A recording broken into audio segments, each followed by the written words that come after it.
Današnja tekma je bila specifična z tega stališča, ker ste igrali proti prvovrščeni ekipi in tako ste tudi odločno namreč začeli tekmo, se strinjaš s tem? Ja, sigurno, mi smo se lepo zmenili, vsi smo vedeli, da igramo pred prvovrščenim, vedeli smo, kako oni igrajo, kakšen stil igre imajo, vedeli smo, da so nevarni v prekinitvah. Zmenili smo se tudi, da jih takoj stisnemo gor od prve minute in prvi polčas sploh smo upoštevali trenerjeva navodila in super se je iztekla, že prvi polčas smo 2-0 vodili, tako da pa smo pa sam še pač kot ekipa stopali nazaj skupaj s Trnove vrste in sreč pač ohranili to vodstvo. Je pa res, pač ta igra najprej okusi je gol v zadnji minuti, rekli smo moramo 0 držati do konca, pač nimamo strelja, ampak pike so pike. Točno to, kar si rekel, pike so pike, zmaga je zmaga, ampak če že moramo iskati neko iglo v senu, pri visokem rezultatu 3-0 ste nekako padli na to v tej igri.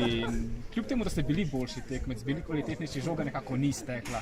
To pa si verjetno vsi želite, ne? Ja, sigurno, žoga.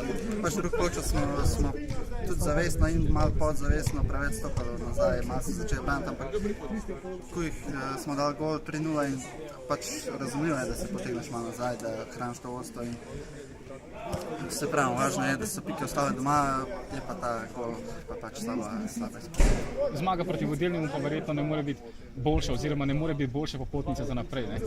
Sigurno, mi smo že pred tekmo rekli, to moramo zmagati, če hočemo ujeti priključek. Naš cilj je seveda, da dobimo prvo mesto, zdaj smo 3 pike bližje in sam tako naprej moramo iti, da ujamemo prvo uvrščenje. Hvala ti, srečno.